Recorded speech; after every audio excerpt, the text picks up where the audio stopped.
Bonjour à tous et bienvenue sur la chaîne. J'espère que vous allez tous très bien. Donc dans cette vidéo, je voulais rendre hommage à un créateur qui nous a quittés, qui a créé des jeux sublimes. Et donc je vais vous présenter le Legend of the Wizard Laird, qui est un petit Lenormand. Mais avant ça, je vais vous parler un petit peu de ce créateur qui s'appelle Neil Lovell, qui est né en Angleterre donc, et qui en 2014 a quitté l'industrie dans laquelle il travaillait pour devenir illustrateur et dessiner à plein temps. Alors après des premières tentatives de création expérimentale, on va dire, qui n'ont jamais été publiées, il a eu l'idée de concevoir un jeu après un long développement qui est arrivé à son terme et qui s'est appelé le Twilight.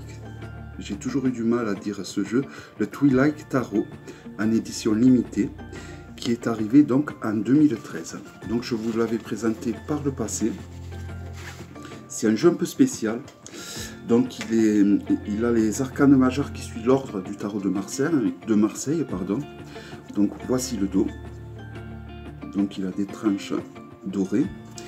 Et comment dire, à chaque fois que j'utilise ce jeu, j'ai toujours l'impression qu'il y a quelqu'un sur mon épaule qui regarde les arcanes, j'ai toujours l'impression que je ne suis pas seul. Donc j'avoue que c'est un jeu qui me fout un peu les pétoches et que j'utilise, que je vais me mettre à utiliser un peu plus parce que c'est vrai que bon, c'est un art spécial, hein, ça passe ou ça passe pas. Les cartes sont de très bonne qualité. Donc il y a quelqu'un de sa famille qui a repris le relais, qui va rééditer ce jeu.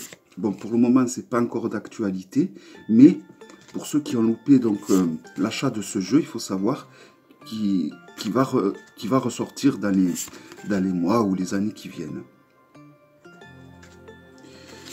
Donc ce jeu est sorti donc en 2013, j'ai eu la chance de pouvoir l'acheter en édition limitée.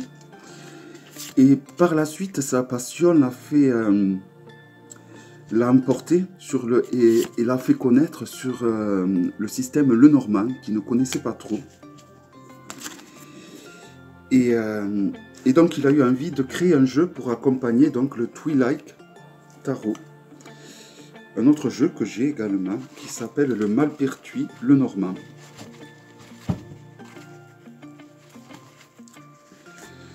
Donc ce jeu était fait pour aller donc en fait avec ce tarot.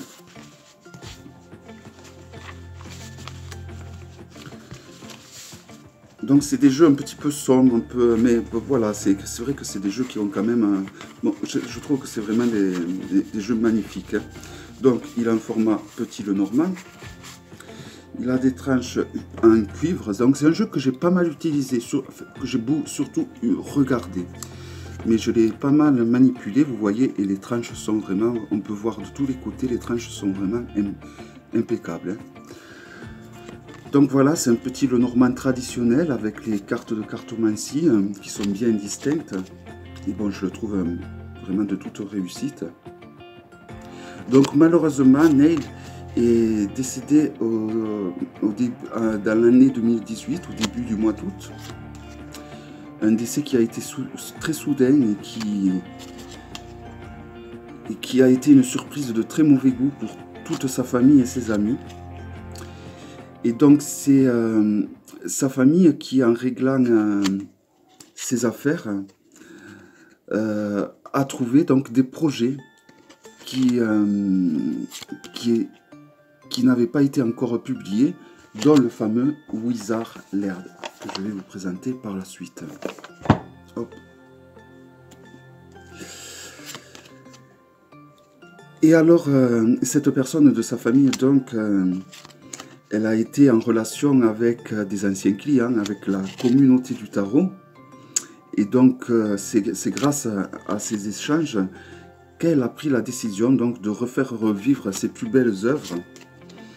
Donc, vous pouvez aller sur le site, je vous mettrai le site donc, de Neil Lovell, où il y a donc... pour l'instant, il n'y a que le tarot enfin que ce petit Lenormand ainsi que d'autres qui sont en vente. Il y a un tarot de Marseille qui est en préparation également, un tarot de Marseille traditionnel. Et dans le futur, comme je vous ai dit, il y a le Twilight et le Malpertuis que je viens de vous présenter qui devraient être réédités. Donc le Wizard Laird Lenormand que voici est un jeu qui arrive dans une boîte solide. Donc il y a un format tarot. C'est l'intérieur de la boîte.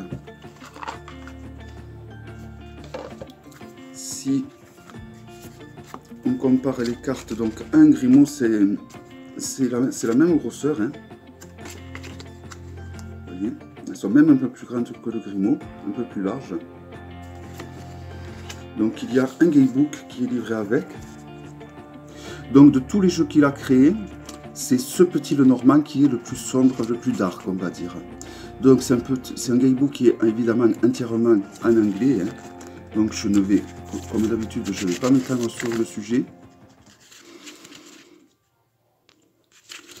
Voilà, on voit une photo de Madame Lenormand. Donc toutes les cartes sont évidemment détaillées. Voilà. Et donc c'est un gamebook quand même qui possède... Vous avez également les cartes de cartomancie qui sont détaillées. C'est pas souvent le cas. Vous voyez. Donc c'est dommage que ça soit uniquement en anglais, c'est vraiment dommage. Et vous avez donc quelques petits tirages qui sont expliqués. Donc vous avez un total quand même de...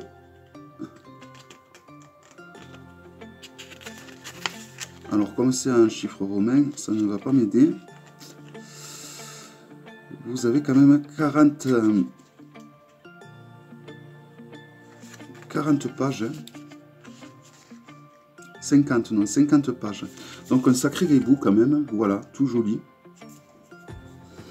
Et donc c'est parti pour la présentation des cartes. Donc un format tarot. Les tranches sont dorées, voici le dos. Donc en fait ce jeu, voici la carte de présentation. Alors c'est un château là qui se trouve en Angleterre et qui se voudrait être hanté. Alors, c'est un jeu qui a été inspiré par un conte que Neil a entendu parler d'un ancien collègue de travail. Donc, un conte qui, évidemment, est une histoire très sombre.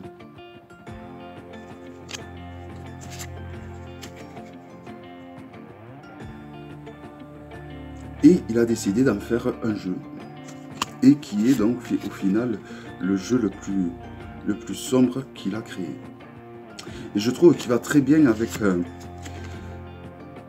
le Twilight, le tarot qu'il a fait, car le tarot aussi a également un côté assez sombre. Voici la carte du serpent, magnifique. Hein. Alors bon, certains vont peut-être trouver les couleurs un peu fades, un peu ternes, mais bon, moi j'adore. Hein. Il a un côté un peu automnal, ce tarot. Mais voilà, c'est... Comme vous pouvez le voir, c'est vraiment des cartes traditionnelles au niveau du petit Lenormand. Hein. Pour ceux qui aiment les jeux vraiment traditionnels, c'est vraiment le top. Donc ça, c'est le dernier jeu qu'il a créé donc avant son décès. Donc après, il en a d'autres. Hein.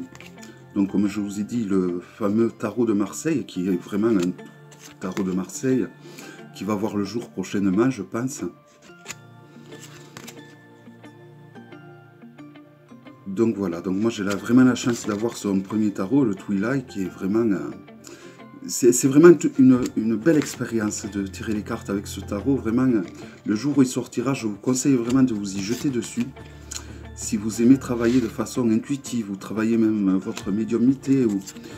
Voilà, en tout cas, ce tarot, il dégage quelque chose au niveau des dessins, des illustrations, mais dans la façon aussi de s'en servir, il a quelque chose d'assez puissant, je trouve. Donc les cartes, au niveau de la qualité, elles sont top, elles sont bien épaisses, vraiment excellentes.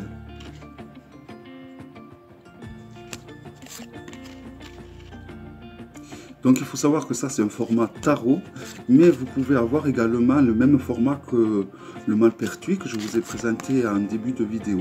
Donc il existe en deux formats ce jeu, donc en format petit Lenormand et en format tarot comme j'ai décidé d'avoir, car voilà, je Je trouve ces dessins vraiment magnifiques et je vous préférais les avoir en grand format. Donc nous avons 2 cartes pour désigner l'homme, ainsi que 2 cartes pour désigner la femme également.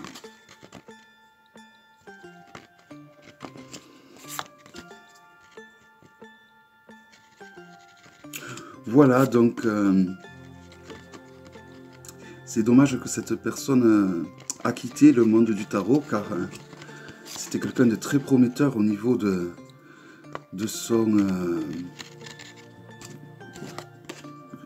ses créations artistiques, hein, car il faisait vraiment des jeux à part. Et on reconnaît de suite sa patte dessus. Et sur tous les jeux, ils ont un côté un peu sombre, un peu... Voilà, et c'est vrai que déjà le Malpertuis à l'époque, il m'avait donné envie d'apprendre le Petit Lenormand. Et celui-là, il achève mon envie. Et la carte Joker. Voilà, donc c'est des cartes qui sont quand même brillantes. Hein. Voilà, donc un magnifique Petit Lenormand, je trouve. Donc il y en a pour tous les goûts, hein, un petit format ou un grand format. Avec un greybook assez conséquent, qui est entièrement en anglais, mais voilà que avec les nouvelles applications où on scanne les pages, on peut traduire. Hein. Voilà, donc un sacré greybook. D'une, donc comme je vous ai dit, 59 pages. Voilà. Voilà, donc il s'agissait du Wizard Laird, The Legend of the Wizard Laird, donc qui est tiré d'un conte un peu glauque d'Angleterre, et qui est donc la dernière création donc de Neil Lovell. J'espère que cette vidéo vous aura plu, je vous dis à bientôt pour une prochaine vidéo. Bye bye.